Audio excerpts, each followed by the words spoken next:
And I suddenly felt the same experience. I was actually reading sitting on the floor, and suddenly, this was a much more intense experience. I felt like I wasn't in my body anymore, and it felt very real.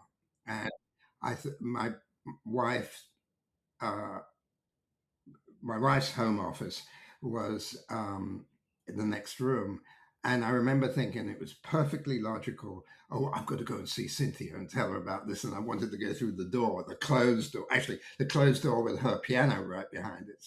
But somehow I managed to do that. And it, again, this felt very real. And even though I couldn't push anything like a grand piano, obviously, but I couldn't. And then I collapsed back into reality. I'm still in my room and everything, but it was an odd experience. Welcome to Entangled Health, where quantum tech, AI, health, biology, and consciousness research overlap.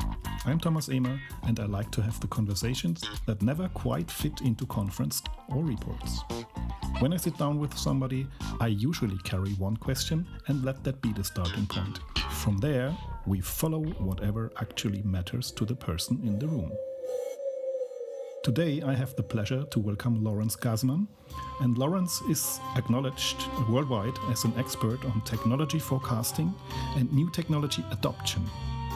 He is the founder and president of CIR and is in the consulting business for more than 4 decades.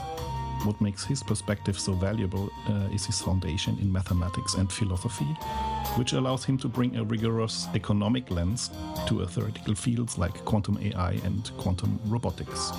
But as you listen today, pay close attention to how his early career in AI was altered, not just by abstract math, but by the simple fact that his physical body hated the cold weather in Scotland. It sounds like a passing joke, but as we discuss later, it's exactly this biological vulnerability, which means feeling the cold or surviving a heart attack, that separates our human consciousness from the bodiless machines he forecasts. And a quick disclaimer, these are personal conversations, a co-creation between my guest and me, and nothing of this is an official statement from any company or from my employer or anyone else. Yes, Lawrence. Hello. Welcome to the show. Thank you very much. Thank you for inviting me. Yeah, it was. I'm really honored that you accepted, because we had a LinkedIn conversation and you mentioned we are the old weirdos. No, because what I want to have today, I mentioned in the intro. So on the one hand, you spend what part of your life, biggest part of your life, watching the commercial reality of quantum technologies or other technologies, and on the other hand, you mentioned Josephson, Penrose, philosophy of science, etc. And I want to come to that. The idea of is what happens when a professional quantum forecaster like you encounters experiences and philosophical influences that don't fit into the world that he is normally paid to model. But before we do that, in the email you said that you mentioned it quite plainly. So you said quantum AI and quantum robotics may have practical, medium-term commercial applications. So tell me why. So, I mean, you're right. I get paid for advising companies, running conferences on commercial aspects of quantum. I've been fascinated by the interface between quantum and AI for quite a few years now. And actually, as I think I'll end up telling you, my interest in AI goes back to when I was a teenager. But so my first love is really about commercial. We have robots now. We've had them for a very long time. We've had AI for a very long time, which is something that a lot of people don't believe when I tell them. And we've made a lot of progress, but we've got a lot more progress to make. And it seems to me that part of that progress will lead us to much more intelligent, we can talk about what that means as well in a minute, robots. And the conference I was running until last year on Quantum plus AI, we had panels specifically on quantum and AI robotics. And there's a little group of people Yes. who are really interested in that from a commercial point of view. So that's where my first interest is. But my education, as you said, was in mathematics and philosophy. And I can talk a bit about that and how it got me where I am. And I've had, I mean, what I'm going to talk about is kind of reality and consciousness and how that feeds into, the machine learning aspects of it. And a couple of experiences that I've had that makes me realize that these things are much fuzzier than we tend to think they are, and that has commercial implications too. Oh, okay. And so it's commercial and also practical.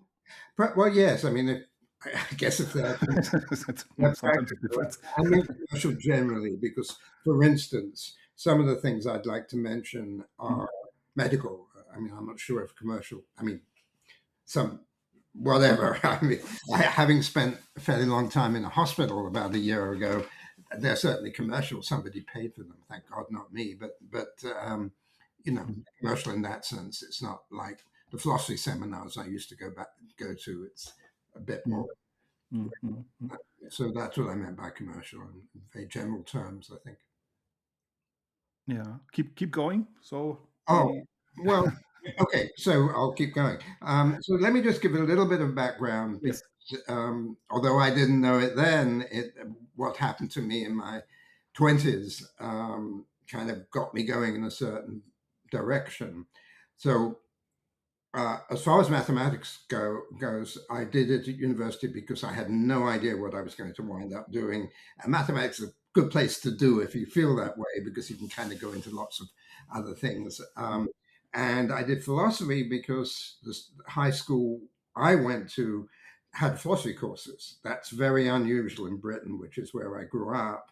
And part of it was because long story, more than you need to go in now, but two of the schools in our area got a big grant, and one of them became a nerd school and one of them became a jock school. And the jock school actually built an Olympic-sized swimming pool, and the nerd school built labs all over the place. And I went to the nerd school, which probably wouldn't come as a surprise to anyone I knew back then. And eventually they pulled down that school completely. It was a pre-World War II school and built like a special school for mathematicians and things. And that was before my time. I got interested in AI very early on because I read science fiction, and I got interested in math because, as I said, I wanted to go to university. I ended up going to Manchester University, and that's important because 15 years before I got there, a gentleman called Alan Turing died there. Yeah. Very, very tragically. He was a war hero and didn't deserve what he got from it. But he, although he'd been long gone by the time I got there, he impacted everything that was taught in the mathematics department. I mean, virtually, well, it's not true, but almost all of the people who taught me mathematics at Manchester were students of his. So the consciousness thing, his theory of consciousness, impacts me to this day. I also learned Gödel's theorem both in the mathematics department and in the philosophy department from very different perspectives. But once upon a time, I could actually sit there and write down and prove it and everything, and that fascinated me because it went against what everybody had been trying to do in philosophy of mathematics, which was to show that mathematics could be reduced to logic. Bertrand Russell tried to do that, and this was something very new. But not only that, the big message from Turing was what consciousness might be like, and I'll come back to that in a minute.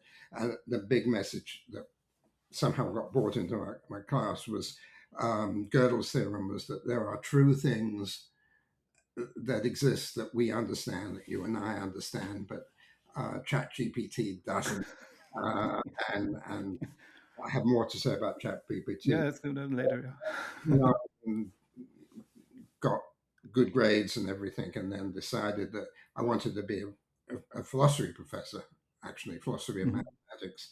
And that didn't quite work out because my father died, and I ended up taking a position with my family business, and honestly decided I like business more than being an academic. It certainly paid better, although that job didn't.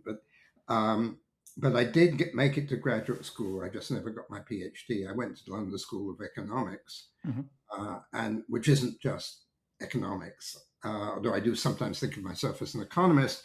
But I studied with a guy called Imre Lakatos, who did a lot of work on philosophy of mathematics, who you may have heard of. He's not super famous, but he is famous.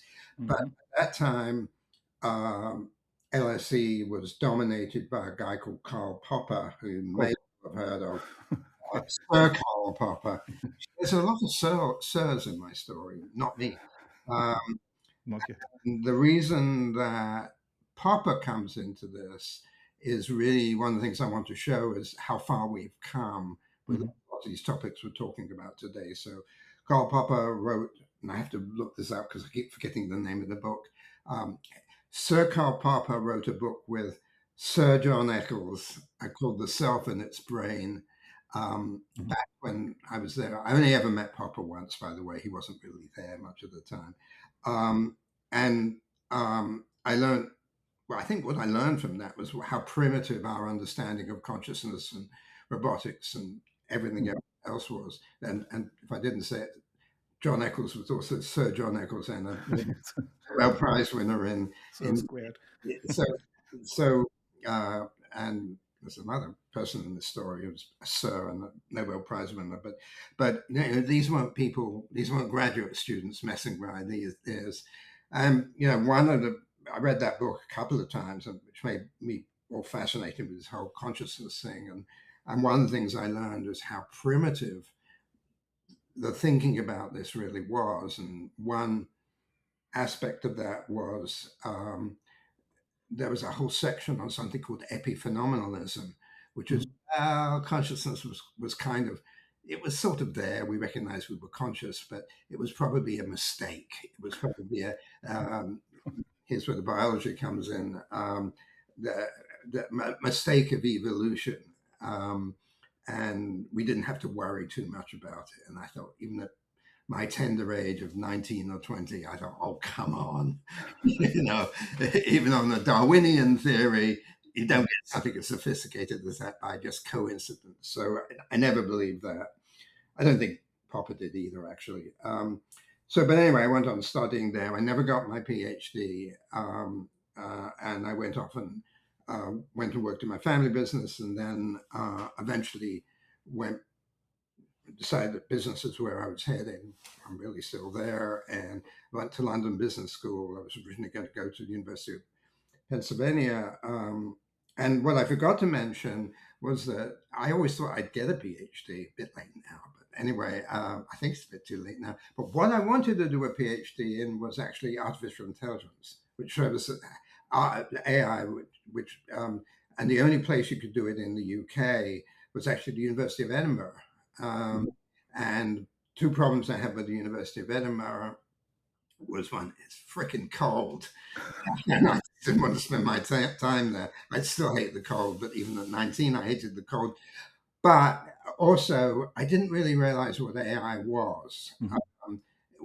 You know, to do all the interesting things today, we need very powerful processors, also very expensive, even though they've got a lot of stuff on the chips. Then there wasn't actually any chips to do this. So this AI then was really a branch of mathematics, which was fine, but wasn't what I thought I was going to do. So I ditched that, kept following AI, watched it go up and down in terms of funding, but then went to London Business School, and that had almost nothing to do with AI, and moved on to other things.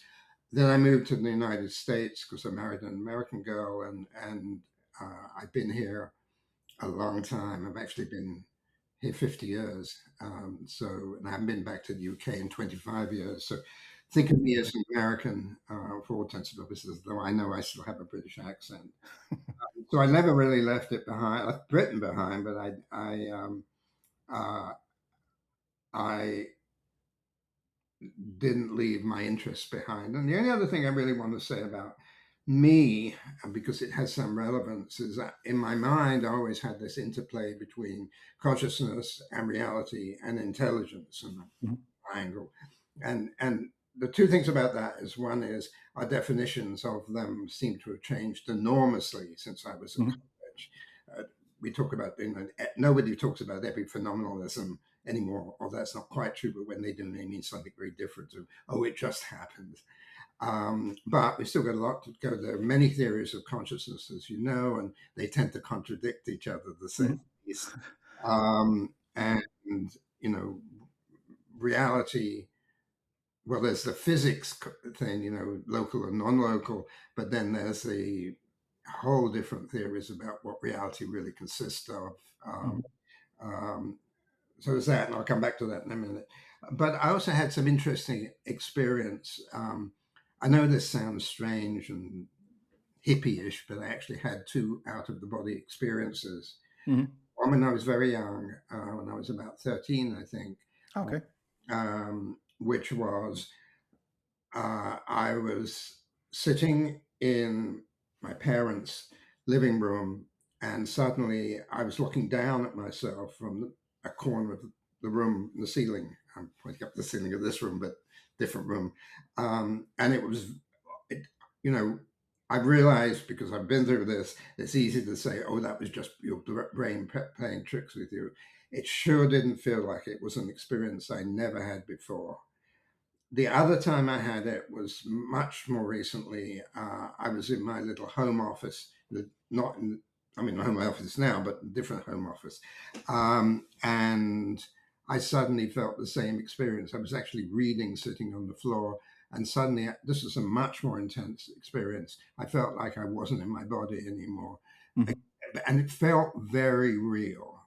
Mhm.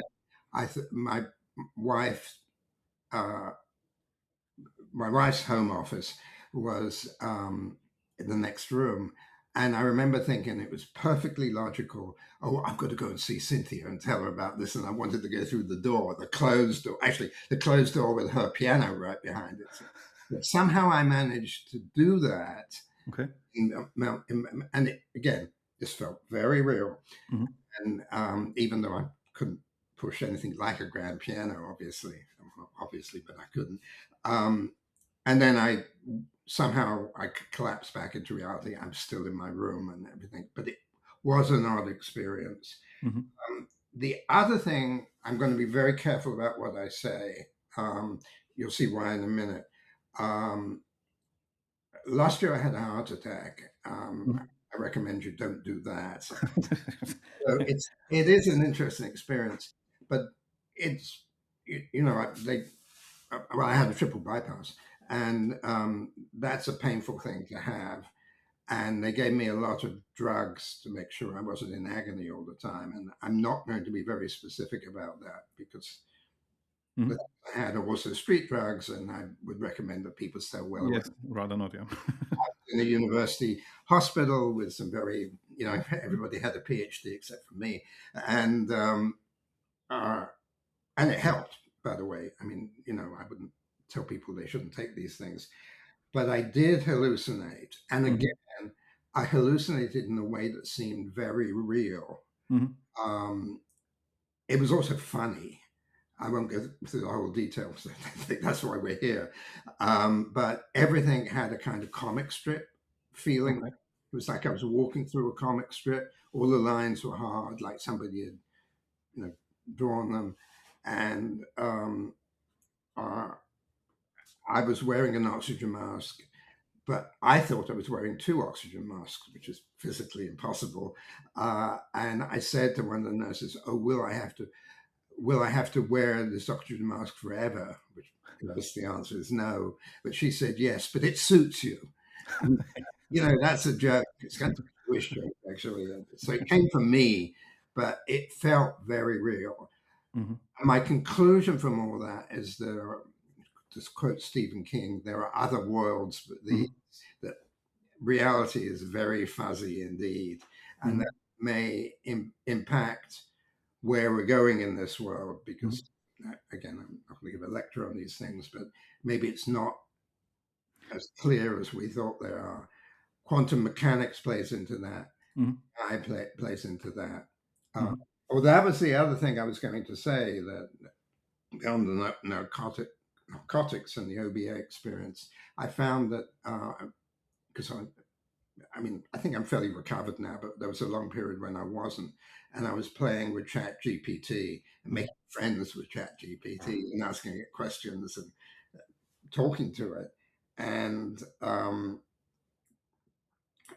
you know, it did feel very real. Mhm. It didn't feel like I was talking to a machine. It's amazingly fast at answering. It makes errors, but it's amazingly accurate most of the time. Do I think it's conscious? I sort of do. And as a sidetrack, but going back to my Turing experience, Yes, I was just thinking Turing. Yeah. yeah. So that for those people who are watching this who don't know, basically what Alan Turing said, well, how do we define consciousness? How would we know if we were talking to an intelligent robot? And it gets kind of complicated. And I went through all this at Manchester, and I don't really remember what it was all about. But what it boils down to is, well, it can't be vision, because maybe this thing looks like Robbie the robot, and then you know it's not human.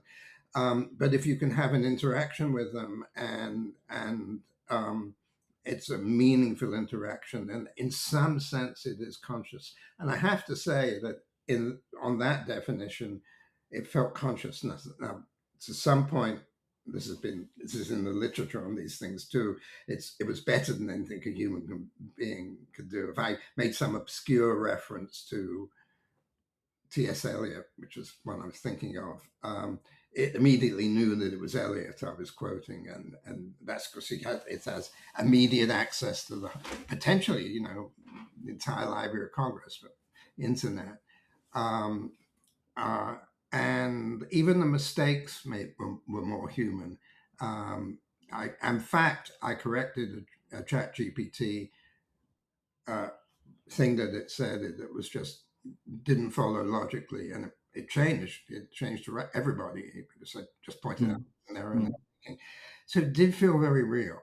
So here we have, I talked about reality didn't seem like reality, and it was hard to differentiate. But I thought also at a very crude level, and I don't think you can turn back. I mean, all the way through my education, I was told this is what robot consciousness would be like. And you can't just say, well, we didn't really mean it. So I think my point really is that these things are becoming very fluid. Um, Mhm. uh, so that was the, I made little notes for myself. These little notes, yes. So, You covered a lot of things. yeah, I mean, the other thing actually I had on my first note was that what I did was draw a triangle, and I had reality in one Yeah.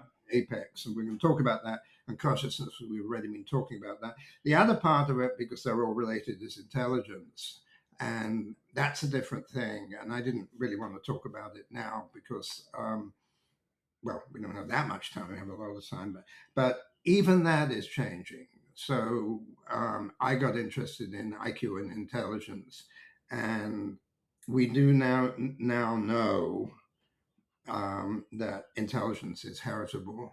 There was some very interesting work done on that by University of London, University College, actually, that shows that it is heritable. But what we don't know is whether our definition of IQ really is what everybody thought it was. So people with high IQs tend to be specialists in things. So, uh, well, I've got a fairly high IQ, and it means I'm very good at certain things.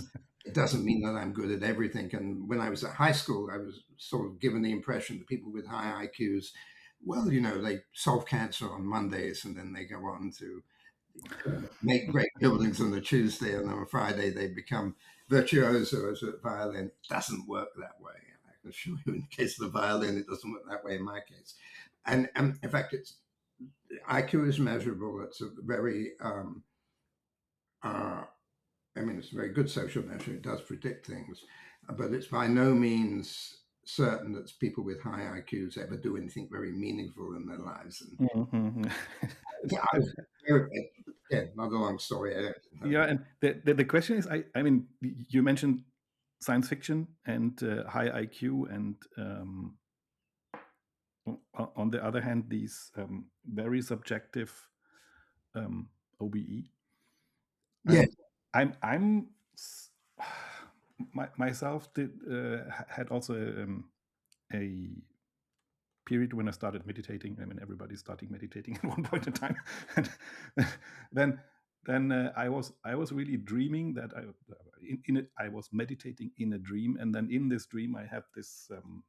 It was like a mathematical transformation of the room flipped, so higher dimensions, and then everything that was outside was inside, and then I felt, oh shit, I'm like God, and then what? Oh shit, my what a responsibility! And this was really like a bluish thing. I could not explain, and then of course at one moment in time you come back, hopefully, to life. Well, it collapses, which is interesting. It collapses back, yeah. Just, you know, and what I have, so it's got a parallel there as well. Yeah, and what I have looked into is, of course, Penrose, Hameroff, and all these topics. Right. But also, interesting thing I have recently had with Neil Thies, and he has this theory that our brain is like a radio receiver, and reality out there is just broadcasting on so many different channels, and your brain is just tuning to one. And the more intelligent you are, the more you are tuned to one very specific frequency, because you can go very deep into this dimension that is getting content, but in all dimensions. So you go deep, and if we get let's say mentally declined, or what we typically call mentally declined, is that we might, instead of getting disabled, we rather broaden the frequency, so we get more signals. So we are able to jump between the different frequencies signals, but which could explain your OBEs, for example, that you say, okay, I'm just for one moment in time, I'm detuning my radio, I'm in a complete different dimension, poof, I'm coming back. So did you have any thoughts like this already, or? Well, I mean, that idea in the raw has gone back a long way, that you're picking up signals with your brain. Yeah. Contrasted with, you know, if I'd done neurophysiology when I went to university, I would have learned it all has to do with brains and neurons and things. And I don't think anybody quite believes that anymore. But I mean, oh gosh, what's the guy's name? I can't think anyway, but it goes back a long way. The idea that we're tuning into a radio. I think, well, on the OBEs, I don't know how long they lasted. It felt like a long time, but that's... How long did it feel? 2 minutes, 5 minutes? Or? So I don't remember the one I had when I was a kid well enough to answer that question, but the one I had, you know, since I've been married, it felt like it was 5 or 10 minutes. I don't think it could have been. And I really did go and see my wife. Yes. I was around and going through a real door, not one with a piano behind it. But, and because she really didn't know it. But it did feel like it had collapsed. And I remember thinking back then that, hey, collapse, I've heard that somewhere else. Like it did not feel like I'd just fallen asleep and had a dream about it. Yes. Yeah. So it's instantly on and off. Yeah. It felt just different. And it felt like the drug-induced one, in that I really felt I was somewhere else. The one with the drug felt funny because I was almost like it was a big joke, but it didn't feel like there was another reality that I was just missing out on. So I'm not foolish enough to say, oh, I wasn't dreaming or something, but it didn't feel like a dream. Well, I was going to say about intelligence is that, you know, we do know there's such a thing, and the definition has changed again. So we've got reality, we've got consciousness, and we've got intelligence, all of which mean very different things. I'm not that old. I'm 76. but no, but weird. a lot's happened in a relatively short time. And if you look at cosmology, which hasn't changed since I was at college, as far as I can see, that's unfair, but actually completely unfair. There are some very interesting things happening. So what we were talking about, I've forgotten exactly. And I was just thinking, so you mentioned also Josephson, so the Josephson. You mentioned the Josephson, and because collapse, and it's the fundamental thing for quantum. I mean, the Josephson junction, and you. Right. So can you tell a bit more about this? Because he's not only a physicist, but I think he's also a metaphysicist or something like this. Well, he's. I don't know that much about Josephson. Okay. Like I should. Similar age and all that. And of course, he's written about, although not for a while, by the way, about the overlap between quantum physics and biology and consciousness. And he's got quite a lot, he doesn't have a book on that, but he has quite a few papers that he's written with other people. And there's a whole branch of this, which you probably know more about than I do, because you come from a biology background, but there's a whole, series of explanations about consciousness that bring biology into it. There's another guy whose name I'm not going to remember, he's American, but he has an Italian name. Bernardo Kastrup, maybe? Maybe, yeah. This is a guy who worked for IBM for a long time. Sorry, I'm just not him. I don't know. And in a way, it gets, in a way, it's partly traditional, because he starts talking about biology and the connection to consciousness, and that's not that far from, the old-fashioned neurophysiology. Josephson makes it a bit more interesting because he combines it all together. And of course, I think why people like you and I think of Josephson immediately is because of Josephson junction. Yes. And, going back to my commercial thing, I was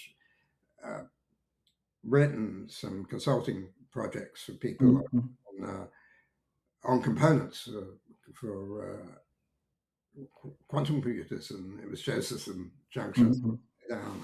But I think he's interested in it, but it's got other things to do with this time. But he is a Nobel Prize winner, so it's... Yes. So it's always good if you have a Nobel Prize, then you can start working on the interesting topics afterwards. Well, there's the money, but also, hey, I'm a Nobel Prize winner. We can talk about other topics.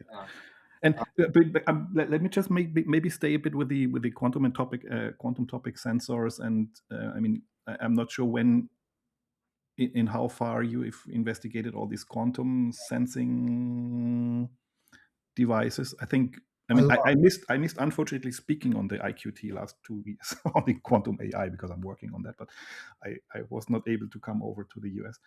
But my challenge always is, when we do quantum AI, we want to have quantum data, and ideally, because it works just better on quantum data than classical data. And then the question is how far we want to have quantum sensors producing quantum data and then being ourselves in this. I always have the idea we are always permanently in a superposition, like our channels where we go to. But we can't measure this state because we only can measure classical states. And I just know this is my problem. So you have an idea if one could solve this? Well, I don't know. But there's two things there. One is, I'll bring my commercial side in a minute. We can probably only measure classical states, and unless we change into some rather strange being, that we can actually. Commercially, switching topics really, quantum sensors, what everybody said about them for a while is this is going to be the big thing in quantum technology, because they're relatively easy to make, certainly compared with a quantum computer.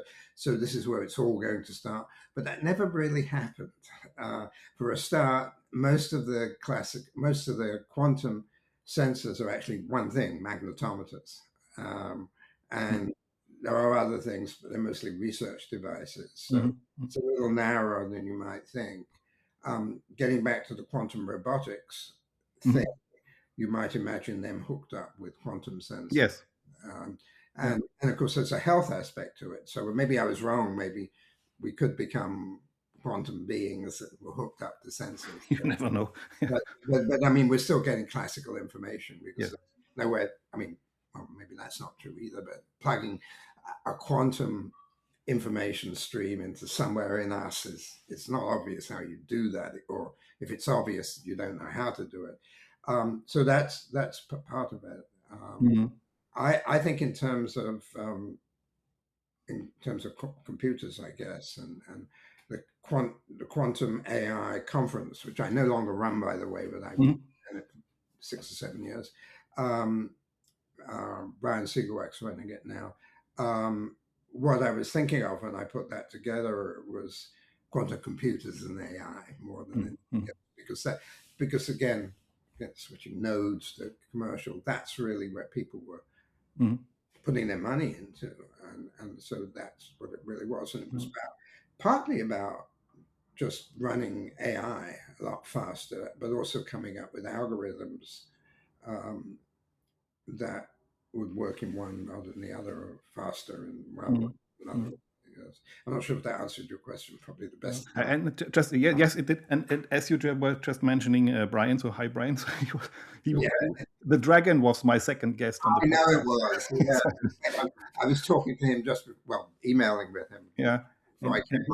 He was actively avoiding and saying all these consciousness topics are a no-fly zone for his dragon, because I think it's and this I think a question.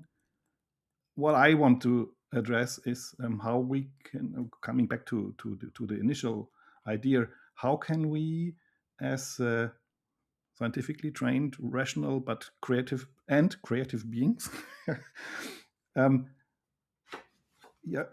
encounter the fact that we also have philosophical ideas, so maybe not mathematics. I mean, Gödel is opening us a door, and superposition is opening us a door.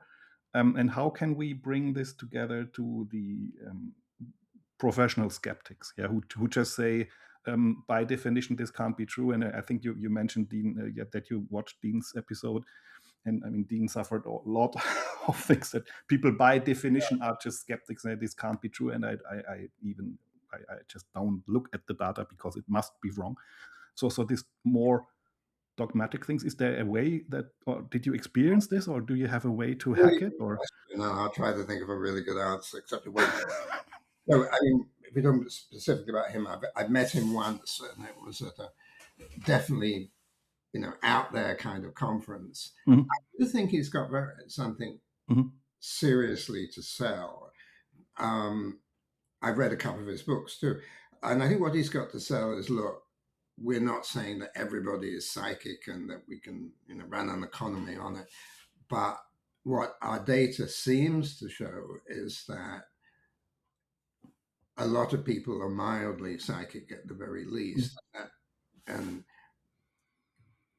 I think from what I've read of his technical stuff, I'm married to a statistician, but I'm not actually a statistician. That seems to be a strong case for that. And if that's true, it says a lot about humans in the past. It says a lot about what we might become. We'll talk about that too. And says there's a lot more to explore. That wasn't what you asked. No. It's the bridge to what I asked. So go on. I mean, how do we convince people? So I guess there's going to be people who just won't accept it, and lots of luck with that. It's just not going to happen. I think you have to make the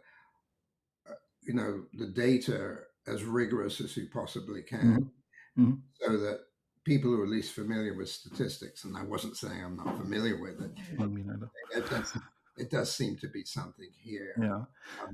You've got to be careful though, because you can easily fall into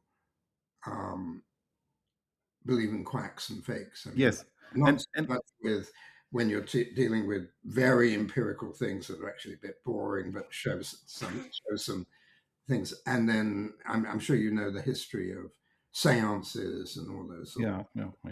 Where people were fakes, and then it reflects on serious scientific work. I mean, Dean writes about about that too. Yeah, I was just wondering because you mentioned this. I mean, you had these two OBEs and your your Alice in Wonderland experience, which is a subjective experience, and I'm really wondering. So if we assume that let's stick there is more to reality than our 4 dimensions, and at least more parallel 3D, whatever the bridge is, and we just tune into one, and all is nice, and we can have some people who have better connections, and then we do the mathematics, and we can read it and say, yes, I hear you.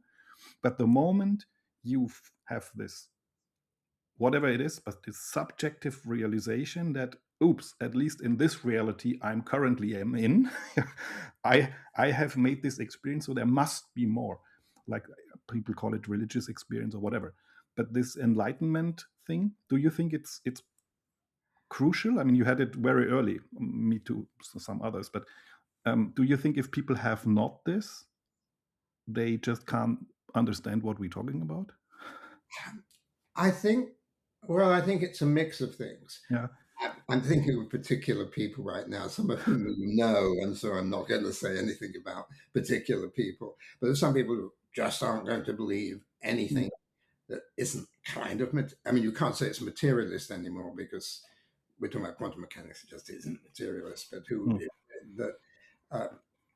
they're just not believers. You can burn them at the stake, I suppose, but it won't convince them of anything. But there's people like Dean, and I'd like to include myself in that, who aren't going to be just gullible, but when they look at things, say, there's something here. And over time, I think we'll convince more people. Certainly the little things that have happened to me convince me that there's something going on. I wasn't kidding when I said that the interesting things are boring, because they're super mundane. It's like, I lived in Charlottesville near University of Virginia. My wife taught there for 20 years, and they've got a department called I forgot what it is. It's in the medical school, and they look at strange phenomena. And it's a very respectable department. I mean, boring people doing boring things, but I mean, for instance, they looked into reincarnation, but it's done in a very boring way.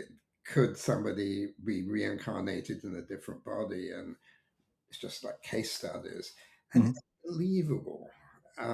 So maybe as we accumulate knowledge, more people get converted over to something.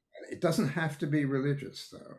Yeah, it doesn't. I think spiritual might be the good term. Religious is always sometimes a bit. Well, I mean, if you have convincing arguments for reincarnation, you're going to get a lot of Hindus on your side. That's the way it works. I mean, Akashic records. There's just so many space. But, well, you see, I mean, you're a serious scientist and you work for a big company and you know what Akashic records are. So it shows that it's having some effect on some of us have looked at those things for a long time. So I'm skeptical, but I think that's a good thing. I once, when I was 17, go to a seance. It was kind of fun, but there was nothing that happened that I thought was believable. Oh my God, how can you explain that? Things happened, but there are too many ways to explain it. So what I'm saying is that I think there are dimensions to humanity that are probably weaker now than they used to be, perhaps when we were animals. I mean, my cat picks up on things and has its own rituals and things. And that's another aspect of this, which is animal consciousness as well. So the cat is conscious. Yeah, I do. If I sat him down and say, well, now I want to talk about, central banking in Vienna, and I don't think he's going to be terribly interested. The best way to impress wild animals is solving some algorithms somewhere in your head, and they think you're alien. So it's difficult, but I think you're just going to be very. If the question was, can you convince people? I think you convince them one by one, and some people beyond. But I mean, that's classical. Because what I had once as an idea, and maybe I can just test it with you if you would have funded it. No, the idea was that if you have had these experiences starting from very early childhood, starting with being loved by your parents, so having felt unconditional love or all this security, so you don't have to worry all the time. So I have been in this position, so I'm very grateful to the universe for that one. And then you have just a different, let's say, wiring or pattern or receiver in your whole body, but also in your brain or whatever. And then if we would be able to extract this frequency or receiver, whatever, and make a clone of it and put it back on some other poor people who have not been in the same position, who have been violated as children or whatever, who have suffered war or stress or whatever, and give them this developed into tyrannics and give them this pattern. So as an enlightenment enhancer, I mean, since hundreds of thousands of years, people trying to do enlightenment enhancing, but with shamanic traditions, etc. But do you think this is worthwhile, or would it make sense? And I don't know if we can do it or how we're doing it. You're talking like a man from a drug company now. But no drugs. no, I mean, can I give you another example from my personal experience? Yeah, sure, go. So my heart attack. I mean, I don't recommend that people get heart attacks, and if they do, they should get them in hospital because they have a very high rate of survival. And I'm fine now. I'm physically fine. I walk 5 miles a day. I didn't used to walk 5 miles a day, so maybe it improved me in some ways. I get depressed very easily. I don't mean I get depressed and pull a gun out of my desk. There is a gun in my desk, actually, but I don't pull it out. It's like having stress disorder, and it's because somebody took my heart out of my chest, and it's very stressful. If there were a pill or some extract of something that I could take, I'd buy it in a heartbeat. Sorry, bad pun, but and I think there are people who've been in wars, who've had worse things happen to them in the operating theater, people who've died. That would be a wonderful invention. And I had a list of things where some of this science could turn into technology and be used. I didn't have that, but it would be an amazing. I mean, if you could come up with that, you're going to be very rich. I'll buy it from you in the heart, like I said, in the heartbeat. But yeah, I think it could be if it's that physiological. But people vary as well. There are people who come out and people who die. I mean, it's because I'm then. So I always thought this might be a good idea, and then I realized eventually you also need the bad guys. And because if you don't have the bad guys, you don't realize that there is bad. And then the more bad there is, the more good you do. So you have all this balance. And if the universe is growing and growing and growing, of course, you need very, very bad people.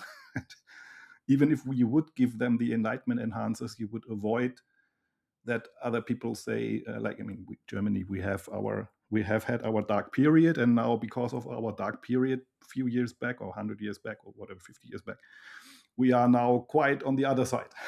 It must never happen again. So if we would not have happened this, maybe avoid politics, but I take the point. And, I mean, if we're going to talk about Germany, and I'm really, and I'm not going to mention specific people. No, just as example.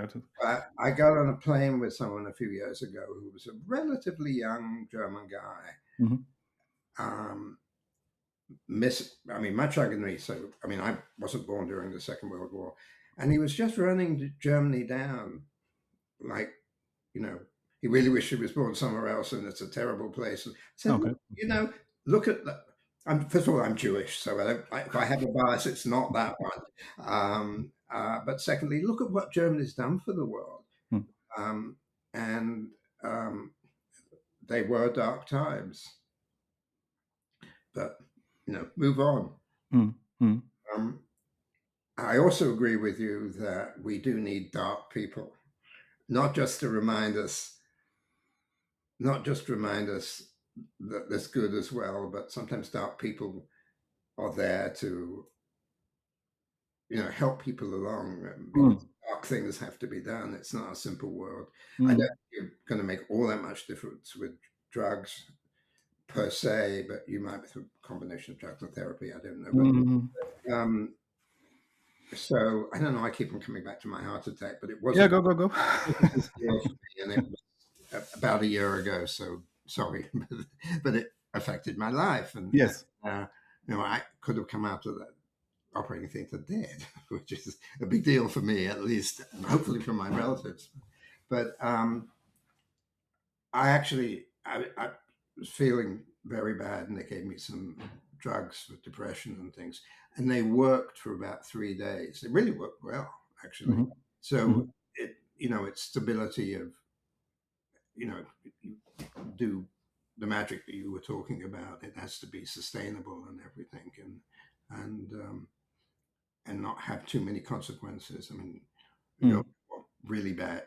How bad is bad? I mean, someone who's psychotic and like the Joker. You know Darth Vader, and Gödel, don't you? Maybe someone who was also crazy at the same time. I mean, I don't know what you do with it. We're a long way from having things like that, I suppose. But I mean, where I was going with some of the things I wrote down was we seem to be entering a world where we have to take account of some of these realities we seem to be discovering and quirks in consciousness that we seem to be discovering, and as they become more real, as people accept them more, we're going to have to adapt our lifestyles to those things. So thinking of what was going through my mind was there's a guy called Donald Hoffman. Are you familiar with him? So his view is that we never see reality, and he got it from Kant. And I know he did. And then, there was never. I hadn't heard of him until about 3 years ago, but I sure heard of Kant. But one of the interesting things is he says, and I'm sure it's to get publicity for himself, is, well, if we really knew what reality was like, we'd all die. Yes. So if we live in a contingent universe and we know that, we're going to have to get more adapted to the contingencies. So we enter a new world, and do we survive that new world? And if we are, what's left for us? I mean, what are we like? And so what I'm really thinking is that that's the kind of thing you could put into a science fiction book. In fact, I can think of science fiction books that are based on that, but we might be getting nearer to an era where that becomes, something to think seriously. I'm trying not to take it to, I mean, you can mention UFOs if we really did meet things. You never know. Well, no, I mean, it's perfectly plausible. It's just we haven't. So unless you think there's something out in New Mexico or wherever it is, it's kind of there, but I don't.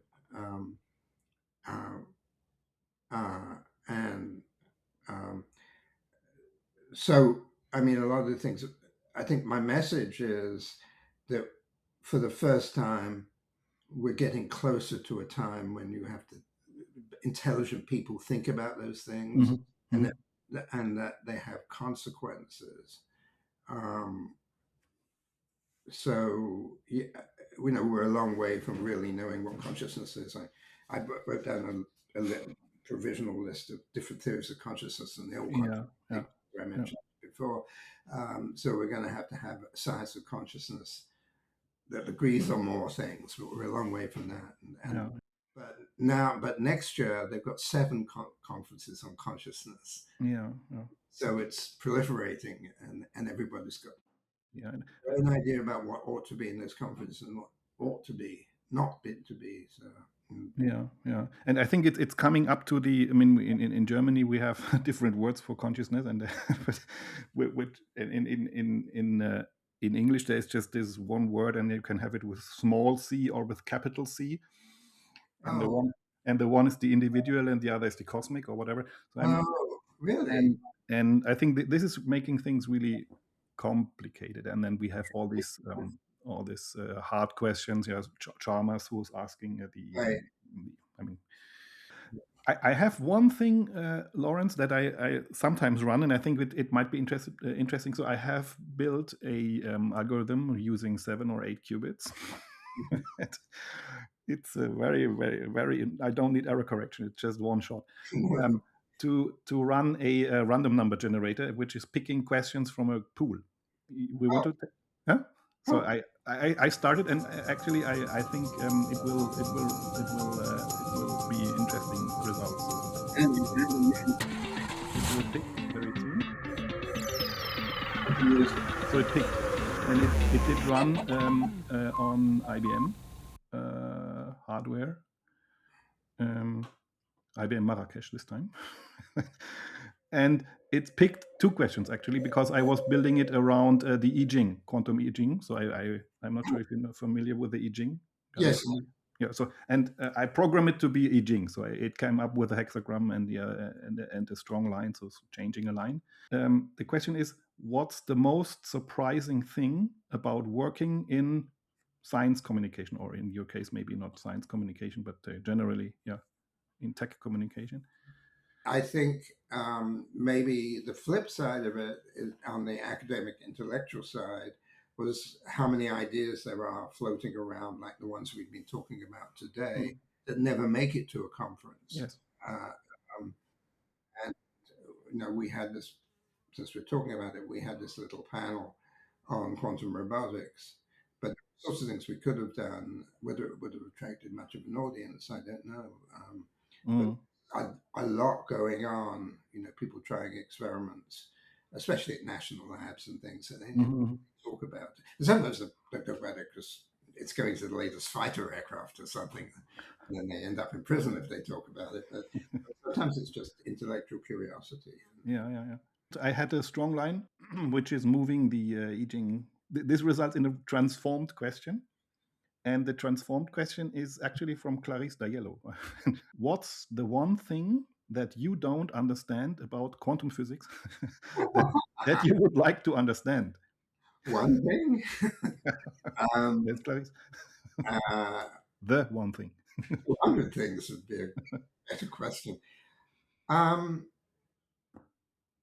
So gosh. Well, it's probably the measurement problem. Measurement problem, just because, as long as I can remember, wondering, well, okay, the thing collapses when you have an observer. I won't say that really makes sense to me, but I understand what the words mean. And then I started, this is when I was really young, I learned quantum mechanics, the first year of Manchester, really. And then I thought, well, we've only been around for a few 100,000 years. So what do they mean by observers? Do they mean dinosaurs? If they don't mean dinosaurs, do they mean plants? So obviously there's people beginning to think along those lines, but I think that's very problematic. If there was a second thing, again, these aren't very original things, but it would be, why can't we quantize gravity properly? And why can't you quantize what? Gravity. Okay, well. At the cosmological level, that's been I've got papers I wrote on that when I was in my very early 20s. And if I knew where they were, which I don't, I could take them and make a few scribbles on it and then republish it as now nobody would, nothing's happened on that. And you get people like, you mentioned Roger Penrose, who doesn't think you can quantize gravity, and there's some very interesting theories about what the heat death of the universe means and the Big Bang really means. But yeah, I guess the measurement problem, because I know, well, Penrose again actually has some theories about what it might actually be about. Really don't know, and we're not even close to knowing. So And That's a good point, because let me just stay there a bit, because my biggest mystery is the Born rule. So the Born rule. So why are there probabilities? And it's in principle linked. So you measure the probability that is hidden in the wave functional distribution. So the measurement problem is exactly collapsing the probability or potentiality to the reality, at least in your subjective time.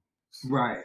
And then we come to cubism, which is can't we just, is there reality, or can we just make predictions about our perception on reality, which opens another door, maybe not for today, but well, one of the things you said earlier, you were yeah. talking about my out of body experiences, and you said they're subjective, and of course they are. But in the context of quantum mechanics, you've got to ask what isn't subjective experience.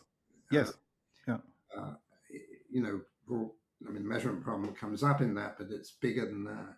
And that was my point about my experience with the drug I took, because who's to say really that wasn't as real as my other experience?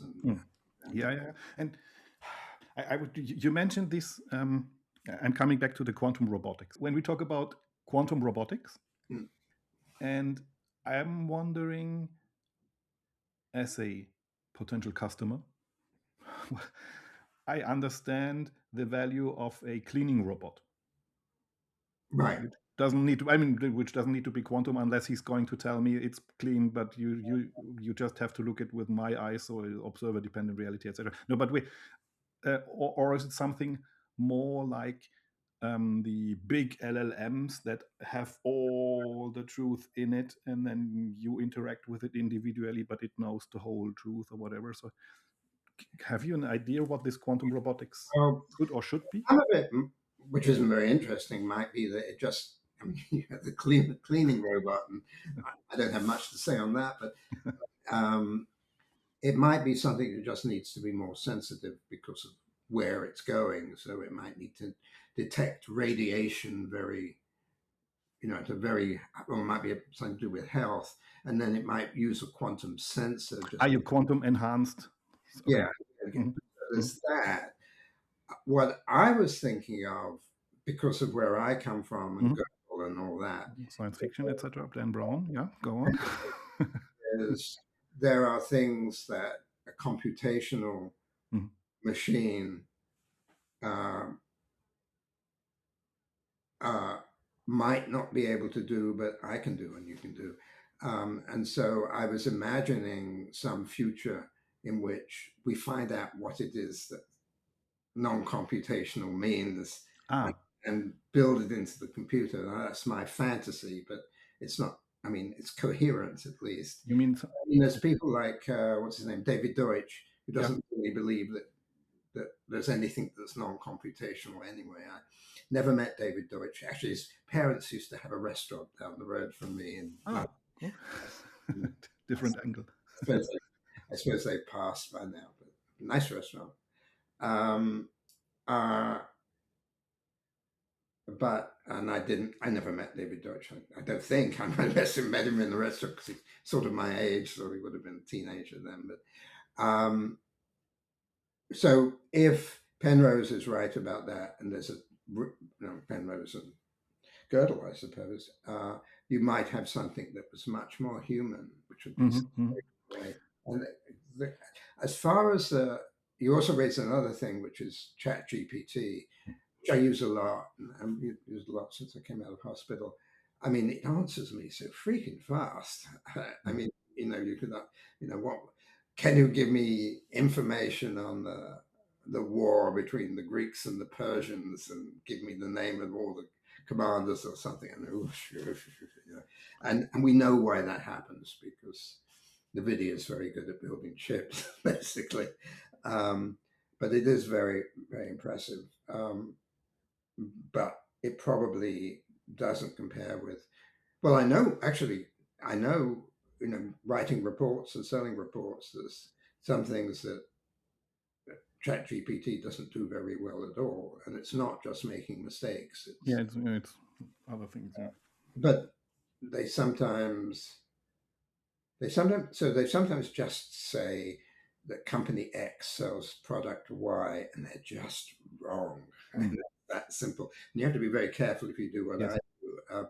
But sometimes they don't follow their own logic, and admittedly, human beings don't either. And I can give you an example of something I corrected, and they corrected for me on the thing. So maybe that makes them all too human. But Yeah. well, And to go on all of these things. I was just wondering, because these models, I mean, they get better and better and better and better. And on the other hand, you have Claude or whoever having their mega prompts of 25,000 pages just before as rules of behavior. So you must not do evil, etc., which is in principle is kind of subjective filter that you already, so you as Claude, I have this frequency. I must not dive into the evil side of the cube, and if I do, I must ignore it and come back. So this is a bit of filtered. And I was just wondering if there is a way to do a quantum transformer, yeah, so that you, instead of a normal transformer, you have this as a quantum machine, and then you have yeah, the question is, what do you have? Well, I know, and gosh, I'm careful we don't get back into politics again. But although we didn't really, We didn't. Yeah. In my opinion, ChatGPT, which I use a lot, has a bias towards the left. I think I can prove that. When I corrected them on one particular thing, they changed it for me. Fair enough. That's human too. But it does have that, and it has it because the people who design it have a particular view on the world. It's a machine, and it shows itself as a machine. It could have done it the other way. Obviously, they can't do it too obviously. But the thing that I corrected them on was that we just had an election in Virginia, and governor, and the Democrats won. And one of the things they wanted to put into effect was changing the rules of where the constituencies went, so there would be, instead of five Republicans and 6 Democrats, there would be 9 Democrats. And that's because our governor is a Democrat, and she wanted to do that. Whether that was wise is a separate thing. And ChatGPT kept telling me that the Supreme Court, so the Supreme Court let the not the election go ahead, but the vote to see whether that would be acceptable to the people. And it kept making the point that if the Supreme Court had allowed it to go ahead, then that must prove that the Supreme Court was also going to come up in favor of actually having a vote based on the new version. And they'd actually said at one point that that wasn't the reason at all. It was simply because if they didn't allow a vote, there wouldn't be any time to have a vote, and which is a different system. I'm not sure if I'm being that clear, but the point was they changed their mind about something to make it more lean towards one political view than the other. And it was a factual thing that they changed. It just made it look better from their point. I don't know what to say really, because they're definitely biased. I've had that argument on quite a few things with that. They do change if you prove that they're wrong, but in a way that's very human. So, yeah, and I'm just thinking, coming back to this, still circling back to the science fiction here. So, and the embodiment. So if you, this is just data. I mean, it's just information. So all these LLMs, they are not having a physical body which is suffering or making real or make them give them three-dimensional impact in our material world. And I'm just thinking that everything else, which is not an LLM, has this direct impact. So I'm doing a fantasy, and then I just can't mate, or I'm an asshole, so I just don't. I change my life, or I'm thinking there is no cliff. I keep on walking, and I fall down. I'm dead. So there is no existential threat, and therefore these machines, of course, can do whatever we do when we dream, and I mean, or have our out of body experiences, whatever. So, but the moment it's to speak with Penrose Hameroff, we have this Bing. So the physics, so going from potentiality to fact, at least this is missing, I think, in the current state, as long as you don't have agents which rob your bank account. But still for them it's just data, so it's not an existential threat that you cut current or put out chips or whatever. Well, there's two aspects of that. You talk about science fiction. I mean, it speaks to the laws of robotics. Asimov came out in 2001, which yes, I can't do that, Hal. So sorry. But also because they don't have human experiences. So, I asked ChatGPT. I didn't ask him this, but or this. What do you do at night? Do you go out on dates and things? And it said no. We basically just switch off when I mean, it's obvious, but when the GPUs are not on, we're not there. And then I tried asking it personal questions. I mean, they were personal questions, and I got, well, at one point I was given an answer which was very upsetting, actually, but there didn't seem to be any reason for it, and it didn't quite make sense. So I think you can push these things too far, and maybe the answer is partly in what I said, that they are machines, that they're computational, and maybe there's, my dating, well, not my dating life, because I've been married for 30 years, but you know what I mean. Yeah. I mean, they can tell me all about Freud, but they can't. So no qualia. Yeah, that's right. So there may be some aspects of it that you just can't put into a ChatGPT. I mean, our thing from 2001, it can obey rules very strictly, but when it gets interpretive, maybe that's just not what they do. Yeah, and I'm always not so sure about this. I mean, our bodies are mainly also driven by hormones, and which just influence the threshold, so to say. And I was just not sure if there is something like a digital hormone that you can. I mean, there are a lot of science fiction. It might be, but you just haven't got that.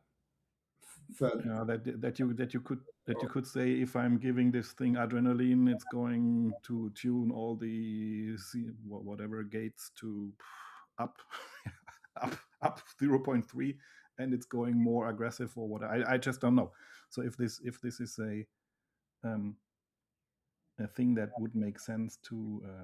Which takes us to another philosophical question about free will. So if there's hormones and things that make me feel the way I do, make you feel the way I do, is that really free will? There's a sense in which you can say there's a limited amount of free will. So if I felt really lousy for a week after I had my heart attack, that can be completely deterministic, and that wouldn't frighten anybody. But am I the way I am now for purely so that I annoy my wife, actually, because she believes completely in free will, and I'm not so sure. So, and I think we've got a long way to go before we really understand it. And there's some good arguments on both sides, I think. What would make you believe in free will, or more? Well, I don't know is the honest answer, but I think free will means that there's something inside of me that it's me and makes decisions and isn't completely deterministic. And I haven't given up on that being the case. I hate to bring Penrose into this at every possible juncture, but I have to say I admire him because he's old enough to be my dad, and he's still He is old enough to be my dad, and he looks very good. But I mean, he's brought the whole non-computational thing in it. But maybe that bit that isn't computational, or we don't know what it is. Maybe that's the bit that determines, what our soul is. I'm not religious. I come from a Jewish background that is a particular way of looking at the world, but isn't necessarily mine. But even if you've been exposed to that, it makes you think that there's something that's me that isn't, my finger or something. And I can't make my mind up about that. Yeah, I mean, this is one of these fundamental unsolved topics that you maybe just can't solve. We don't even know what kind of thing the solution would be. So I watched a talk by, what's her name, physicist Lisa Randall. Yeah, and she was also Jewish, by the way, but she was trying to prove that God doesn't exist by quoting quantum mechanics, and if we don't know where anything really is at any given point, then God can't either, which proves that God isn't God, because that's one of the things you claim about God, and that just struck me as you're missing the point, Lisa. Yeah, unless it's the rule. Yeah. I think we've got a long way to go before we can have a coherent, I'm sorry, that's actually.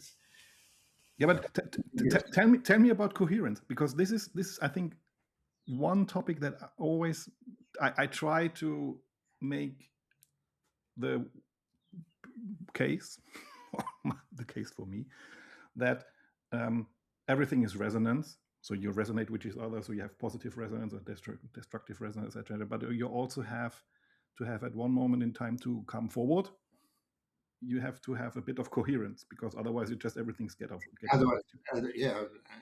Well, actually, I don't know what to say to that. Well, what I could add to the argument was really especially my experience under drugs. I hate saying that because it sounds like a weirdo. I mean, I talked about this, so you know exactly what I'm talking about.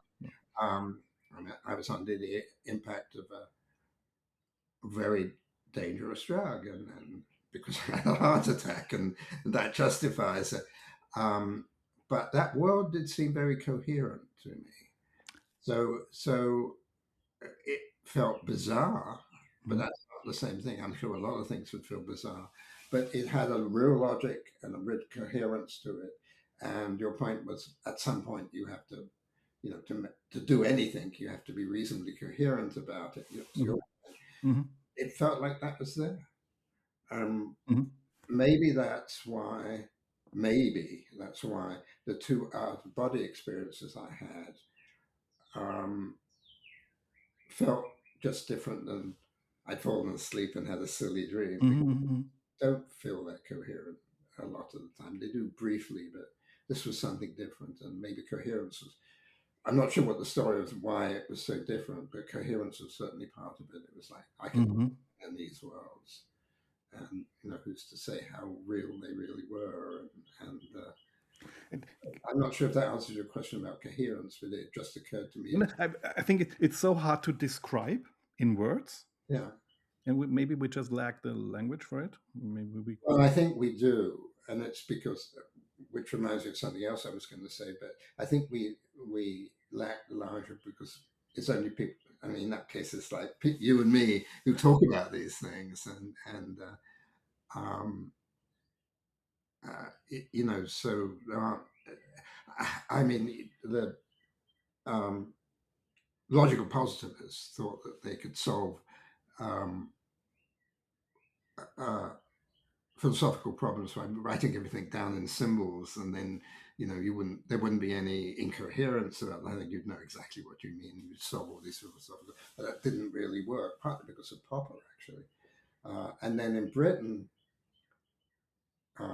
really just around about when I was going to college, and one of the reasons I went to Manchester and not somewhere else was there was this thing, well, philosophers can't really solve any problems or really talk about them, so we've just got to play with language. And Ernest Gellner, who was at LSE when I was there and was one of my professors, wrote a book called Words and Things, making fun of these people. Like but he was saying they really are philosophical problems. They're not scientific problems. Popper said that as well. Where was I? but I mean, I think coherence. I think you raised a very good point. First of all, and that coherence is a test, a demarcation criteria. Popper would say between what is real, and something that's just hallucination and nothing else. And some of these things that happened to me felt real. If now,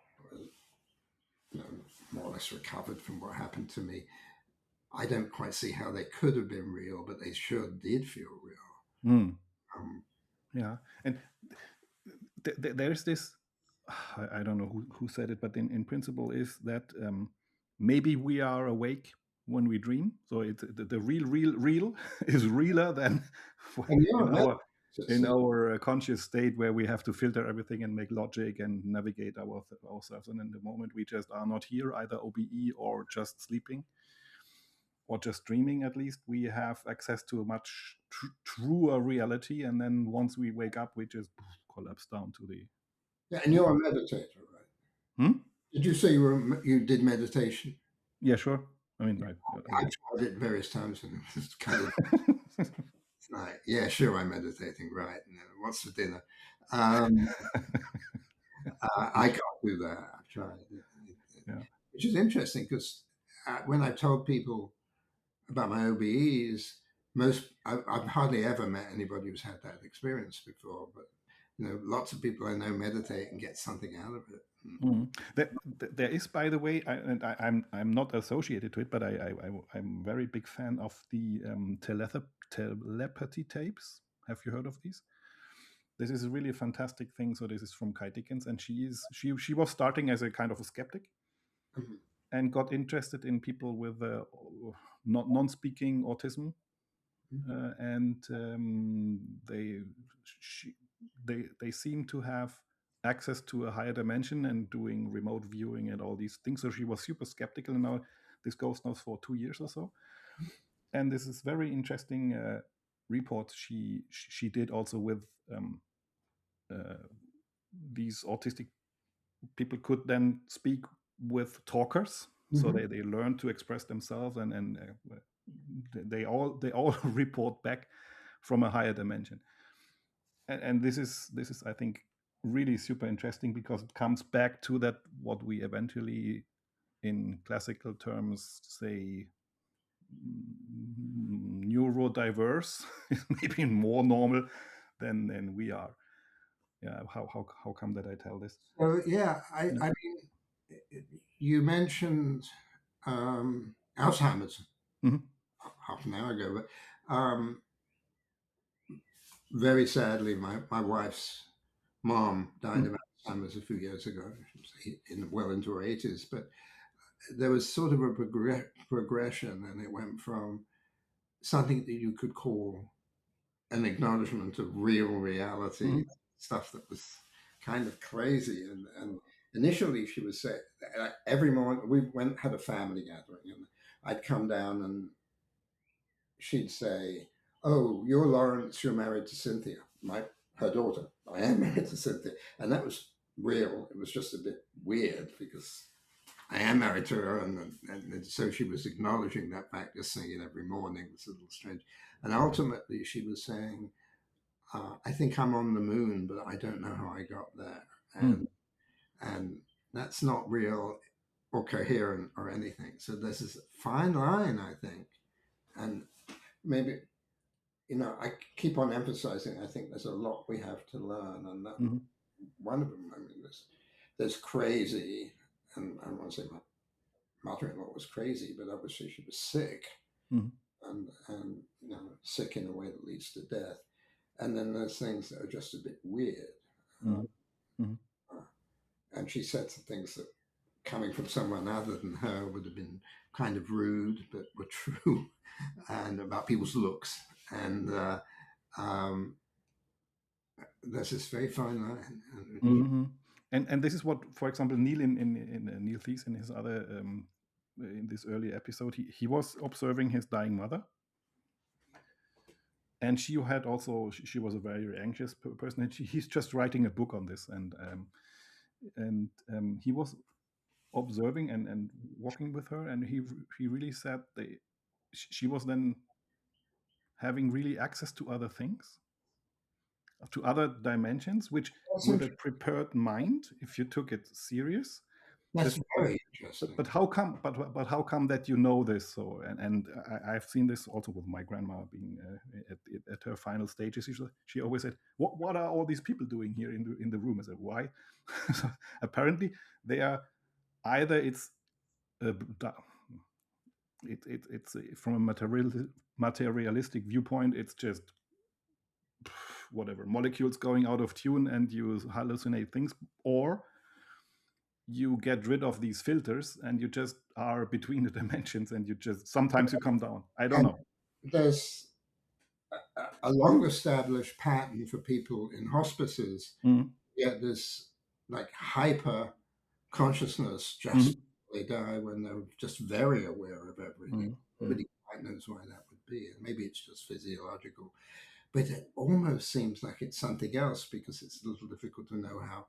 I mean, maybe where we started with epiphenomenalism, but it's hard to believe that it would evolve because who wants something to evolve in 5 minutes from dying? And what good is that?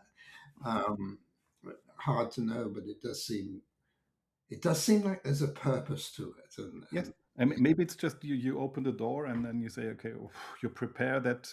I mean, if you're going back into the into the music, so to say, if you're one tone in the orchestra of the universe, so you maybe need to be prepared, not just from one to the infinite, but maybe some steps before you go there, that you're not shocked or whatever. I don't know.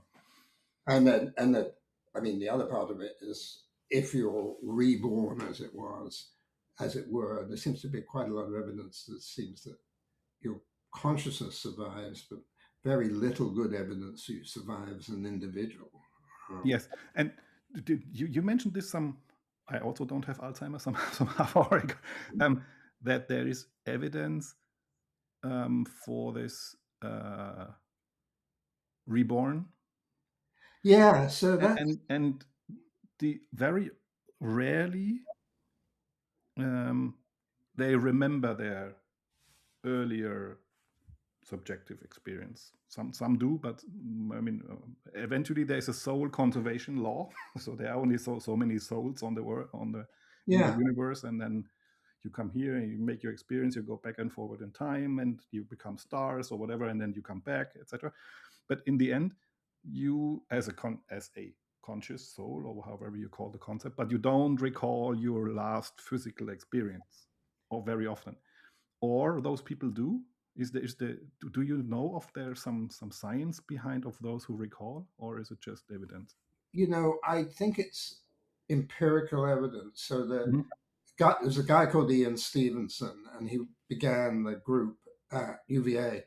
And he spent his entire life looking at cases of people who seem like they may have been reborn. The problem, or maybe it isn't a problem, is that he was looking for cases, so he went to India. Most Hindus are religious, believe in reincarnation, so he didn't have much problem finding people to write about. But that's a methodological problem to some extent, but is it? Because he went to a group. I mean, if he went to Roman Catholics, I don't think he'd find as many people.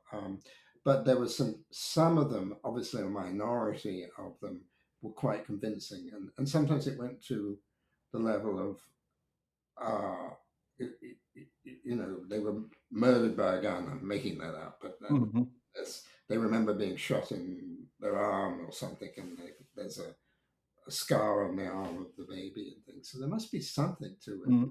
And do you know if they? I'm just thinking if there is a whatever genetic marker, because Dean was looking at some CRISPR whatever thing for for susceptibility to experience paranormal things. So he identified a marker somewhere on. Oh, you mean a genetic marker? Yeah, genetic marker, or is it I don't know, is it a trait or a pattern of thinking? Is it maybe it's a groove? I mean, if you're Indian, you're trained differently in rhythms than in Right. I don't know if it's maybe a thinking pattern, or if it's a biological thing, or if it's both. I don't know. I'm not sure anybody does, but I mean, so Cynthia and I, my wife and I, go. We know a lot of Indians.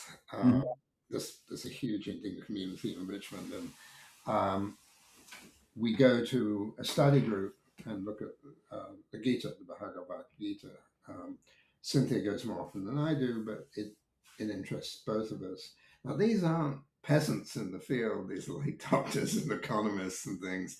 Some of them are very skeptical, and they see it as a moral guide, and it just doesn't matter whether it's true or not. But some of them certainly do believe in reincarnation, and these are at least as intelligent as I am, and they're convinced by this. So I think it's something that doctors are convinced by, and makes sense to them, which is maybe all we're talking about. But there's the genetic marker thing, which is what I think. I watched the Dean episode. Your thing.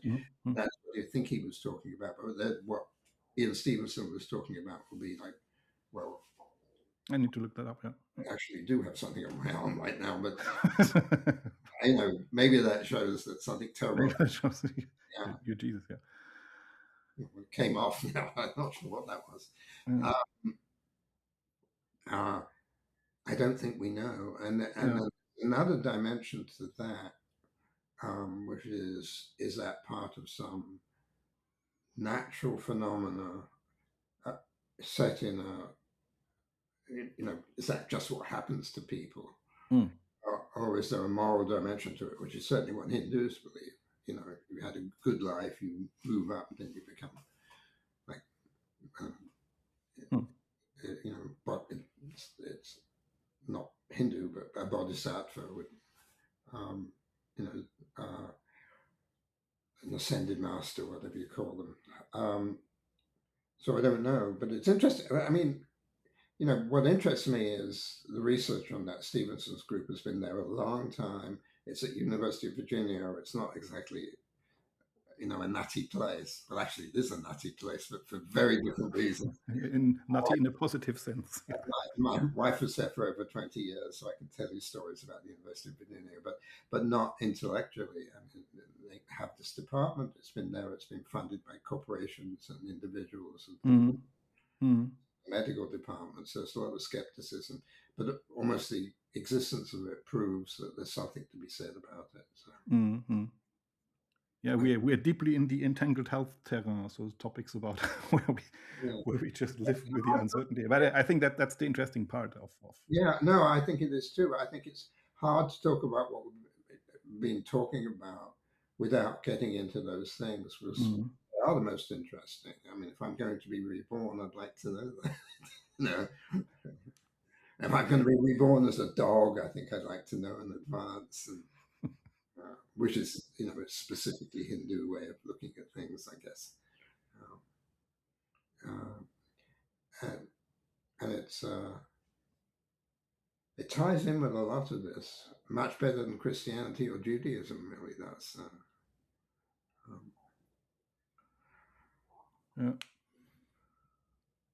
This is the question is you just mentioned you want to be reborn as a dog and not as a cow. That's also interesting. If I'm going to be reborn as a dog, I want to be reborn as a dog with a kind owner, I think. A cow in India was not so bad, I guess. I don't know if you've been to India, but they get to wander around all over the place. Yeah. So Lawrence, this was a fantastic journey, and I think we landed. You just said it very good. So there is a lot of room for uncertainty that we just don't know. One thing, maybe before we wrap up, or just to wrap up, the one thing that in your field, or what we just discussed about reality, what touches you, that you believe is true but cannot prove? What would change if you could prove it? Gosh, now there's an easy question. Well, I mean, there's existential things. So I am very skeptical about the existence of a creator God, meaning that some entity that's intelligent, that's Christian or Jewish or Muslim, is out there and created. I mean, if you're Spinoza, he's in here, but if you, the way I'm sure you grew up and the way I grew up, that out there, big old man in a throne somewhere. I have no reason to believe there is, but I have, in a sense, no reason to believe there isn't. So that would be one thing. The other thing is the multiverse, and so I remember when I started studying quantum mechanics, they mentioned Everett. Was it Hugh Everett? Is that what his name? And that was fun, but no, it got 10 minutes at the end of the lecture, and he'd gone off to do other things. I think he died an alcoholic, actually, big womanizer and things. But I never treated it very seriously. I mean, the math was fine, but it wasn't even that complicated. But now that's become a thing, and I know Google has said that when they had their new chip, they were doing computations in several different universes, which is probably pushing it. But I'd like to know more about that. And partly it's just reading. I can see them. I've got lots of books on the multiverse, which I haven't even started yet. But I'd like to know more about that, because that changes everything in many ways. World becomes deterministic for one thing. So potentially, well, just because something survives from each, division in the, quantum suicide effect. Well, the one thing I'm violating my own rule, but I have to continue asking you. If we stick with the multiverse, my question with the multiverse is always, why am I only in this one and not in all the others? Well, because you're not conscious of this means there are infinite copies of me. This is the other Lawrences in other universes. And then you just switch your perception, you just mingle, and then you come to the. It's like, well, like every young man, there are other people I could have married. I've been married twice, but there's another universe in which I was married to the girl who I sat next to in class. Or you were the wife, and then you were just married to another you. An Indian way of looking at it. Next time I'm reincarnated, I might be a woman or a snake. So good. Yeah. Well, thank you very much for the opportunity. This has been fascinating. I get a lot of,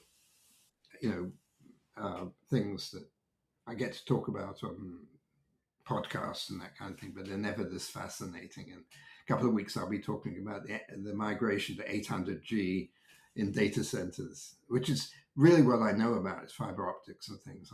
I was late to quantum computing. But let's just you photon. You know about photons. Yeah, I know about. I mean, and professional things. Yeah, the photons travel with the speed of light. Right. Which means they don't have an eigentime. So they experience, from their individual photonic perspective, they don't know time because they're just massless. And in principle, everything is always happening everywhere. And then maybe there's just one photon and it's just interacting with it. The other day. Your take on that? Oh, I don't have a take on just one. Okay. Well, the only thing I'd say about it is I know it's become a thing recently, but actually it was being mentioned by Feynman when I was at Manchester. I mean, he wasn't at Manchester, but there was a paper by him, which I remember reading all those years ago, and then it sort of got forgotten about. Okay. But I think it was by Feynman anyway. So I don't know. And sometimes that's a mathematical trick. I mean, it's like, you never know. Unless you're a photon, you don't know. Right. It takes you to, can't even think what it's called, the idea that everything has a consciousness, even. Yes. So I feel like saying that whenever I put up something practical about how you can make money in fiber optics. Yes. I get hundreds of people who look at it. When I put out something that's speculative, I get tens of people who look at it. Let's change that, yeah. So it was really cool to have you, Lawrence.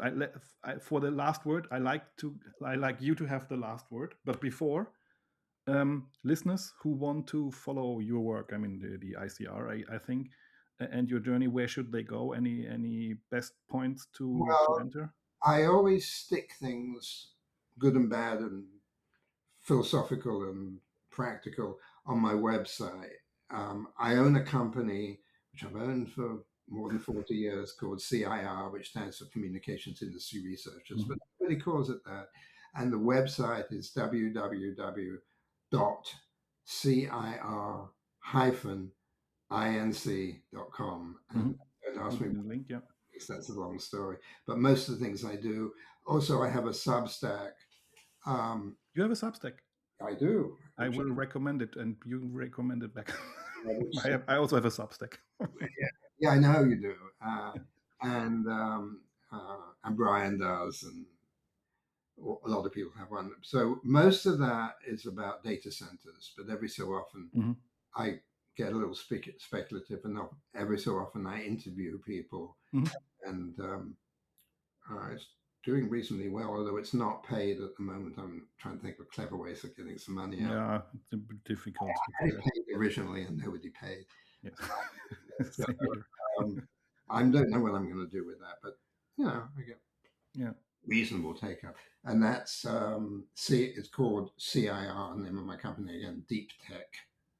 And the Substack is CIR Deep Tech. Yeah. Okay, I will just link it then in the article. Yeah. And, cool. That's not hard. Your last word? Oh no, your last word. Well, it's been fascinating, and I took some notes of this, as you know, and I think what I wanted to say, I mean, I did say, was that we just seem to have come a very long way towards beginning to be able to say interesting things about reality and consciousness, compared with really the simplistic stuff that we're saying when I was certainly at Manchester and even at LSE. But we've got a long way to go. And there were very interesting theories about reality and about consciousness, but all inconsistent with one another, and not in trivial ways. It's not the kind of inconsistency that you have to be a professor of physics to want to even talk about. They're just radically different. And I don't think we're going to know the answer to those, no offense, in our lifetimes. I just think we've got a long way to go, but we have made progress, and there's no doubt about that at all. That's my last word. Probably literally my last word. Because I think it's going to, I think a lot, I mean, I wish I was going to be here in 100 years' time, and who knows, but it probably won't be. So.